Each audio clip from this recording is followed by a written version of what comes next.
Olá, pessoal do oitavo ano. Vamos então para mais um módulo chamado Eletrostática. E nós vamos dividir ele em partes para não ficar aí tão extenso para vocês, né? E a primeira parte dele, né, trabalha essa imagem e perguntas como estas que aparecem aqui embaixo. Por que os cabelos da garota estão arrepiados? Será que ela está, né, levando um choque? Ou, melhor ainda, né? O que são e como surgem os relâmpagos que aparecem aqui na imagem, ou seja, ainda a gente pode dizer assim, o que são e como surgem os relâmpagos, ou ainda, existe alguma relação entre relâmpago e a faísca que observamos, né, ao acender a chama de determinados fogões? E por último aí, ó, na sua opinião, existe relação entre os dois fenômenos observados na foto, ou seja, a questão dos relâmpagos e o fato do cabelo dela, né, estar ali então, né, é, sendo, né, em pé, erguidos aí. E isso que nós vamos ver então aí ao longo deste módulo. Então, para iniciar, nós vamos falar o seguinte, né, uma breve história, né, da eletricidade, que é importante a gente saber como tudo começou, né? E não só a partir dessa imagem que aparece aqui para vocês. Mas as primeiras notícias sobre fenômenos elétricos datam lá do século, olha só, do século 6 antes de Cristo. Que bacana. Então, ou seja, lá no comecinho, né? Lá no comecinho nós temos então aí os primeiros relatos. Então consta que o filósofo e matemático grego, né, Tales de Mileto, é, isso antes do nascimento de Jesus Cristo, lá em 1624 a mil, a, entre 624 e 600 e 546, mais ou menos antes de Cristo, a gente vem em contagem regressiva, né? Ao atritar, né, contra a pele de um animal um pedaço de resina fóssil chamado âmbar, que é isso que aparece aqui na imagem, ele vai perceber que ela passava a atrair objetos leves, como pequenos pedacinhos de palhas, né, pequenas sementes e penas, né? Então, por muitos séculos, esse fenômeno foi tratado aí como uma simples curiosidade. E aí, com o passar do tempo, essas observações, né, dos fenômenos elétricos geravam então questionamentos, e aí era evidente a necessidade de se buscar explicações que fossem mais coerentes e que cada vez mais relacionadas aí aos conceitos da estrutura da matéria como a gente conhece ela hoje. Então, somente aí no século XVII, né, com a Revolução Científica, que começou então a se estruturar o que a gente chama de pensamento científico, sem influência da religião, porque a gente tem que lembrar que durante a Idade Média a Igreja, né, católica ela tinha um grande poder sobre, né, as pessoas, uma grande influência. Então, os experimentos foram desenvolvidos de maneira mais práticas, né, de maneira mais prática e coerente, com observações e evidências. Aqui a gente tem então, né, um pedacinho de âmbar, né, que é uma resina vegetal fóssil, né, já está solidificada, tem essa cor amarela e pálida ou acastanhada, tem uma característica translúcida, né, ou às vezes pode estar opaca, dependendo da situação, e atualmente ela é usada aí na fabricação de ornamentos e de outros objetos. Mas foi graças a ela, então, que a gente começou a entender um pouquinho aí sobre a questão da eletricidade. Nessa imagem, nós vamos acompanhar aqui a linha do tempo que descreve de forma breve o desenvolvimento aí dos conhecimentos científicos relacionados, então, à eletricidade. E a gente começa aqui, ó, em 1600, né? O inglês William Gilbert notou que, além do âmbar, outros materiais atraíam pequenos objetos quando atritados, né? Ou seja, quando esfregados uns nos outros. Ele realizou vários experimentos, então, utilizando vidro, enxofre e resinas naturais. Então, isso aqui aconteceu em 1600. Em 1672, a gente tem o físico alemão, né, Otto von Guericke, né, interessou-se aí pelas experiências de Gilbert, que é esse cara que começou aqui, e em 1672 ele publicou dados experimentais aí realizados aí com a primeira máquina eletrostática, que era feita, né, de uma esfera de enxofre atravessada aí por uma barra presa, né, a uma manivela que movimentada fazia a bola girar, né, velozmente. Aqui a gente tem o exemplo aí dessa manivela. E ele projetou a mão com uma espessa luva de couro e, e com uma espessa luva de couro e aí encostou então na bola. Então ele, né, teve essa ideia. Então ele fez aquela bola girar, né? E aí ele vai encostar nessa bola aí com uma espessa luva de couro. A bola que estava eletrizada, né, por causa do atrito, passando então a atrair não só objetos leves, mas também outras esferas de enxofre aí suspensas aí por fios. O mais interessante é que qualquer outra esfera de enxofre suspensa por um fio, depois de ser encostada na esfera da máquina, passava a ser repelida pela primeira e adquiria também a propriedade de atrair objetos leves.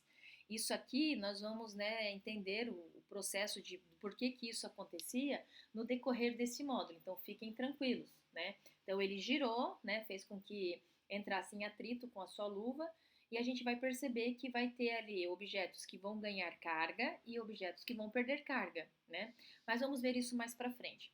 Em 1729, ocorreu uma outra importante, né, descoberta que foi feita então pelo inglês Stephen Gray. Ele imaginou que o fluido elétrico, né, como era conhecido na época, podia ser conduzido de um ponto a outro através de fios. Seus estudos então permitiram a ele concluir que algumas substâncias conduziam bem esse fluido elétrico e por isso chamou-as de condutores. As substâncias não condutoras foram chamadas então de isolantes. Então foi nesse momento que surgiu o conceito de condutores e de isolantes.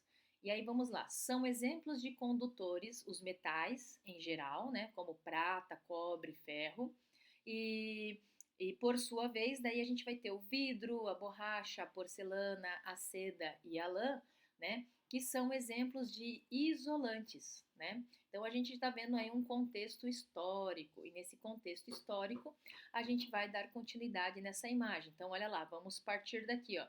1733, o que aconteceu aí nessa época? O filósofo natural Charles François de Cisternay, do FEI, né, ele constatou que certos corpos, como um fio de linha, né, ou um barbante, quando secos, são isolantes, mas quando umedecidos, podem se tornar condutores. Então, do FEI sugeriu a existência de dois tipos de materiais, de naturezas elétricas, né, distintas, os que se comportavam como a cera, o âmbar e outros corpos resinosos, e os que se comportavam como o vidro e o cristal. E aí, de acordo com essas ideias, né, corpos de mesma natureza elétrica se repeliam e corpos de natureza elétricas distintas se atraíam. Então a gente começa a perceber que vai ter as cargas positivas e negativas.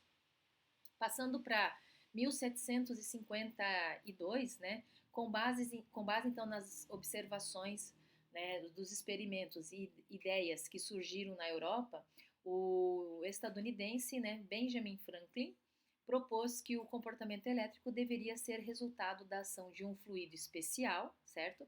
Que se encontra difuso na matéria em geral. Então, essa teoria, conhecida como teoria do fluido, né, que ele acabou definindo, estabelecia que todo o corpo possuía o que? Certa quantidade de um fluido indestrutível, associado em maior ou menor quantidade à matéria. E aí, para Franklin, né, os corpos seriam formados aí pela matéria comum e também aí por um único tipo de matéria elétrica, que ele chamou de fogo elétrico, que teria o poder de atrair a matéria ordinária, né, e repelir suas próprias partículas, sendo que o corpo poderia ser atraído ou repelido aí por outro, né, quando ganhava o corpo positivo ou quando perdia, né, o corpo negativo. E aí, alguma quantidade dessa matéria elétrica. Então, ele está falando de cargas. Então, nessa mesma época, outros pesquisadores também vão propor e também vão discutir teorias, né, dos fluidos, que consistia, na verdade, em admitir que em todos os corpos existiam aí, em quantidades praticamente ilimitadas, dois fluidos elétricos, ou seja, um positivo e um negativo.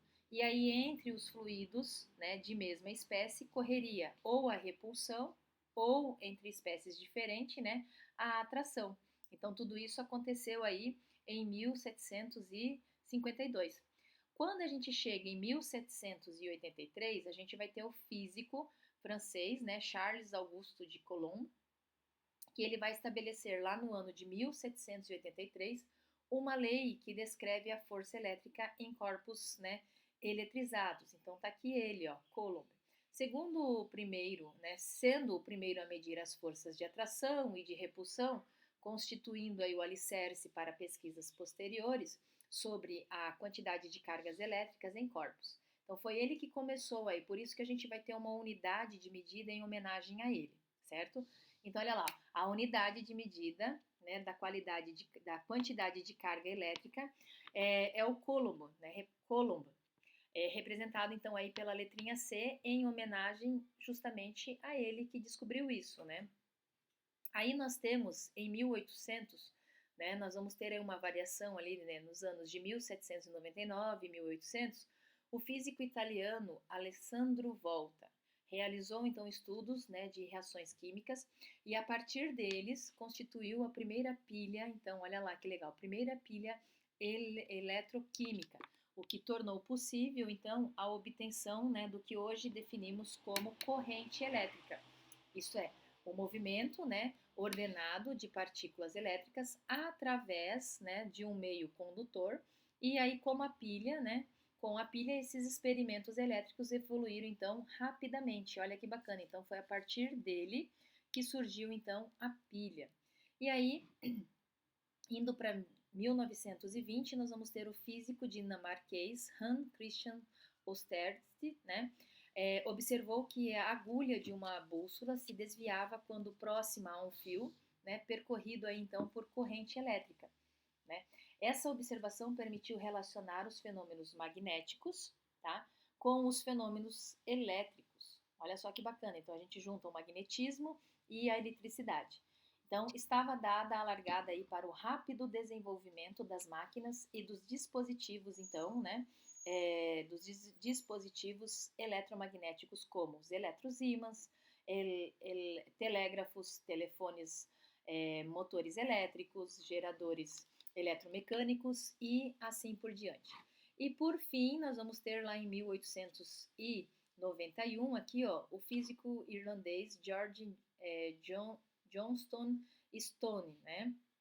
Que foi o quê? O primeiro cientista a propor uma unidade fundamental da eletricidade. Então, para ele, a eletricidade então estava associada a uma partícula estrutural de um átomo que ainda era desconhecida para aquela época, né? E em outro de seus trabalhos, publicado em 1891, né, ele sugere a essa partícula o nome de elétron. Seus trabalhos contribuíram então para que posteriormente, né, Thomson identificasse o elétron. Então a gente percebe que através dele a gente começa a ampliar também os estudos, né, da questão dos átomos. Então olha que bacana. E aí nós temos uma curiosidade sobre Benjamin Franklin, né, para os raios e relâmpagos. Olha esse texto que bacana. Em ciências da natureza, são comuns relatos de experimentos e fatos que não se sabe efetivamente, né? Não se sabe se efetivamente ocorrer. É o caso de um experimento de Benjamin Franklin, que supostamente foi realizado em um dia chuvoso e com muitos relâmpagos, né? Olha lá a descrição. O cientista e também escritor e diplomata Benjamin Franklin usou um fio de metal para empinar uma pipa, né, de papel. Esse fio estava preso a uma chave, né, também de metal, manipulada por um fio de seda. Franklin soltou o brinquedo junto com o fio e observou que a carga elétrica dos raios descia pelo dispositivo. A perigosa experiência realizada em 15 de junho de 1752 comprovou a comunidade científica da época que o raio é apenas uma corrente elétrica de grandes proporções. Então, olha só uma coisa que a gente tem hoje, que as crianças soltam pipa. Na época, Benjamin Franklin resolveu então soltar uma pipa só que usando um fio de metal, né? Justamente num dia chuvoso, que era para atrair aquela descarga elétrica, né? Historiadores acreditam que Franklin teria apenas descrito como deveria ser o experimento, mas sem tê-lo realizado. Então, Esse experimento que aparece aqui, ó, na verdade a gente ainda não sabe se realmente isso aconteceu ou foi só uma descrição do pesquisador. O fato é que Franklin e outros cientistas de sua época verificaram a necessidade de se detalhar com precisão os procedimentos experimentais realizados para que qualquer outro cientista pudesse reproduzi-los e obter os mesmos resultados. Então aqui a gente começa a entender como que funciona um método científico, né, que tem toda uma sequência. Independente, né, de o experimento com a pipa ter sido realizado ou não, sua descrição contribuiu, né, para a criação, né, do para-raios e para o entendimento de que os relâmpagos são fenômenos elétricos. Apesar de Benjamin Franklin ter dedicado pouco tempo de sua vida ao estudo da eletricidade, suas contribuições foram valiosas. A maior parte de sua vida foi dedicada ao jornalismo, à política e às invenções. Além de tudo, foi um dos líderes da Revolução Americana em 1776, que culminou na independência aí dos Estados Unidos. Então, olha a importância de Benjamin Franklin não só dentro da ciência, mas também em outras áreas do conhecimento, né? Então, isso é muito importante aí. E a gente percebe, né, que a partir da análise dessa linha do tempo, né, sobre o estudo aí da eletricidade, a gente pode concluir que a ciência como um todo ela é uma construção coletiva, né, evidenciando que cientistas, experimentadores e pesquisadores estão sempre propondo modelos, leis, teorias, né, experimentos e hipóteses para explicar e investigar o mundo natural com base no que já foi proposto e também considerando aí o contexto histórico, cultural e tecnológico do qual estão inseridos. Então isso é muito bacana. Apesar de todo esse desenvolvimento teórico e experimental, o estudo, né, da eletricidade, ele não para por ali. Ele ainda continua, né, sendo feito. E aí no século XX foram, né, muitos os avanços nessa área que foram impulsionados principalmente pelos avanços tecnológicos que permitiram realizar experimentos em escalas cada vez menores, ou seja, em nível atômico ou em nível maiores, né, em nível astronômico. Atualmente a gente sabe que os fenômenos elétricos e magnéticos se fazem tão presentes aí no nosso dia a dia, desde a iluminação dos postes, né, nas vias públicas até os mais sofisticados aparelhos eletroeletrônicos, que não é possível imaginarmos então o nosso modo de vida sem eles. Então você já parou para pensar o que seria da nossa vida sem a eletricidade? Como é que a gente iria sobreviver, né? Aquela água quentinha, ao micro-ondas que aquece a nossa comida, né? A luz que a gente tem para carregar os nossos equipamentos eletrônicos e assim por diante, né? Então, pessoal, o que eu queria falar com vocês até este momento era isto, e eu aguardo vocês então aí numa próxima oportunidade. Tchau, tchau!